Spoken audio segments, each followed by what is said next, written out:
Hello guys, welcome to our YouTube channel. उम्मीद है आप लोग ठीक ठाक होंगे। आज का जो हमारा टॉपिक है वो है बैलेंस डाइट के ऊपर।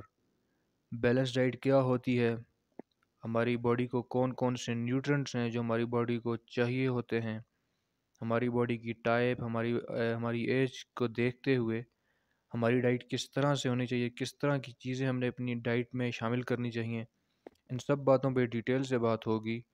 तो अगर अभी तक आपने हमारा चैनल सब्सक्राइब नहीं किया तो आप हमारा चैनल सब्सक्राइब कर लें और बेल आइकन को भी प्रेस कर लें, ताकि हमारी हर नई आने वाली वीडियो का नोटिफिकेशन आपको मिलता रहे और आगे भी मज़ीद इंफॉर्मेटिव वीडियोस आप तक पहुंचती रहें। तो सबसे पहले हम बात करते हैं कि बैलेंस डाइट होती क्या है। बैलेंस डाइट हम उसे कहते हैं या फिर वो डाइट जिसमें एक ख़ास क्वांटिटी में, एक ख़ास मकदार में कार्ब्स यानी कि carbohydrates, fats, proteins, vitamins, minerals, water और फाइबर और ये कैल्शियम, जिंक, जितने भी न्यूट्रिएंट्स हैं ये मौजूद हों, ये एक अच्छी क्वांटिटी में मौजूद हों। तो ऐसी डाइट को हम कहते हैं बैलेंस डाइट, क्योंकि उसमें तमाम जो इतने भी हमारे इसेंशियल न्यूट्रिएंट्स होते हैं, जैसे मैंने प्रोटीन्स, फैट्स, विटामिन्स वगैरह बताए, इनको हम न्यूट्रिएंट्स कहते हैं। ये उसमें अच्छे तरीके से प्रेजेंट होते हैं, इसीलिए उस डाइट को हम कहते हैं बैलेंस डाइट। तो ये बात होगी बैलेंस डाइट की। अब अगर हम बात करें प्रॉपर जो शेड्यूल है हमारा ईटिंग का, उस पे, तो यूजुअली जो हम 3 मील्स लेते हैं और 2 स्नैक्स लेते हैं। 3 मील्स का मतलब ये है, मील्स इसमें वो होंगे जो आप हैवी खाना खाते हो, यानी कि जिस तरह से आप सुबह ब्रेकफास्ट करते हो, फिर दोपहर को आप लंच लेते हो और रात को आप डिनर करते हो। तो ये जो 3 आपने हैवी मील्स लिए, आपने जो खाना खाया, इसको हम कहते हैं मील। तो 3 मील ज़्यादातर लोगों की जो ईटिंग शेड्यूल होते हैं उसमें 3 मील ही होते हैं। एक सुबह जो मील्स जो आप सुबह जो लेते हो वो होगा ब्रेकफास्ट, और दोपहर को लंच और रात को डिनर। तो इसके अलावा जो लोग दूसरी बॉडी बिल्डर्स वगैरह हो गए, या जिन लोगों की एक्टिविटी बहुत ज़्यादा है, तो वो 4 मील भी ले लेते हैं। तो लेकिन यूजुअली ज़्यादातर जो घरों में होता है वो 3 मील्स ही चलते हैं।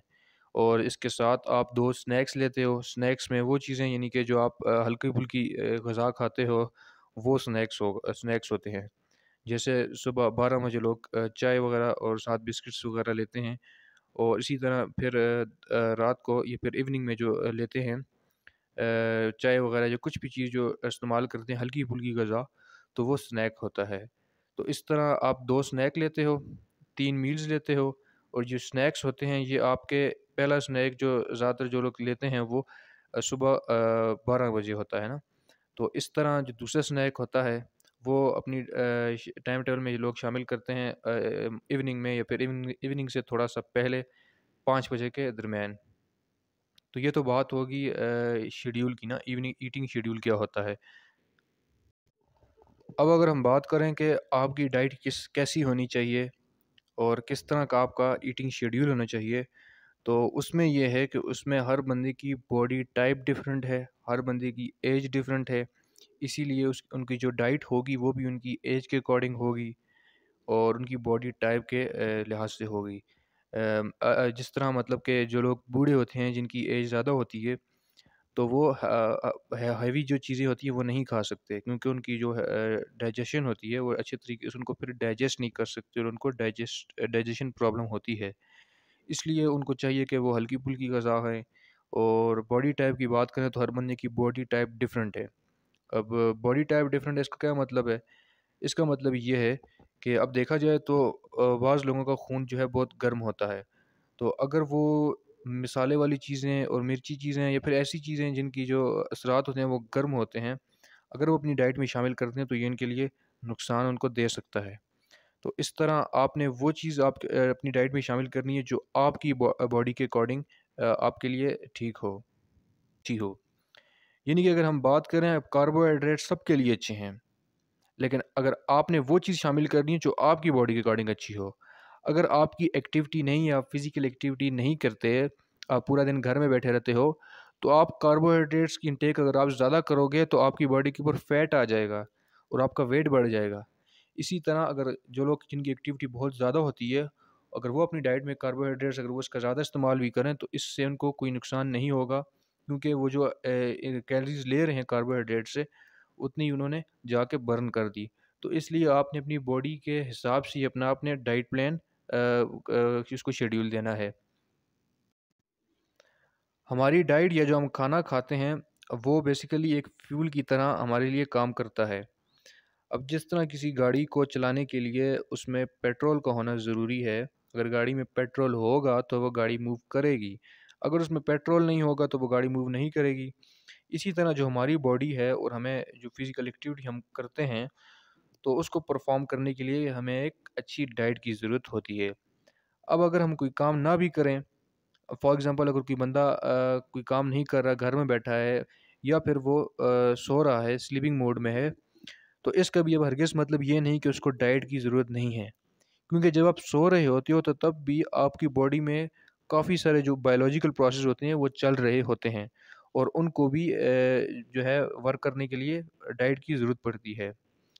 तो इसलिए हमारी जो बॉडी है इसको डाइट की ज़रूरत रहती है हर वक्त, और जब भी हमारी बॉडी में कैलोरीज़ की कमी होगी तो हम जो काम होगा वो तो सही तरीके से परफ़ॉर्म नहीं कर पाएँगे। इसके अलावा हमारी जो इंटरनल हेल्थ होती है उसमें भी फ़र्क आता है। इसलिए आपकी जो डाइट है उसमें आपने ख़ास तवज्जो देनी है, और एक अच्छी बैलेंस्ड डाइट वही होगी जिसमें जैसे मैंने पहले बात की, जिसमें सारे न्यूट्रिएंट्स प्रेज़ेंट हों। Nutrients mean carbohydrates, fats, protein, vitamins, minerals, water, fibre, calcium, zinc, जितने भी न्यूट्रिएंट्स हैं ये उसमें प्रेज़ेंट हो, और हर न्यूट्रिएंट्स का अपना एक फ़ंक्शन है। जैसे अगर बात करें तो हमारी जो मसल्स होते हैं उनको स्ट्रॉन्ग रहने के लिए हमें प्रोटीन की ज़रूरत पड़ती है, क्योंकि हमारे मसल्स स्ट्रॉन्ग होंगे तो तभी हम जो सही हैवी जो वर्कआउट हो, कोई हैवी हमें काम करना हो, हैवी एक्टिविटी करनी हो तो हम उसे परफॉर्म कर पाएंगे।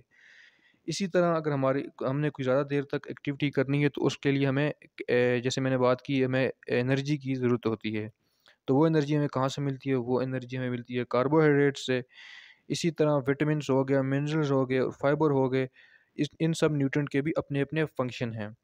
तो इसलिए है अच्छी डाइट वो होगी जिसमें ये सारे न्यूट्रिएंट्स अच्छी क्वांटिटी में प्रेज़ेंट हों।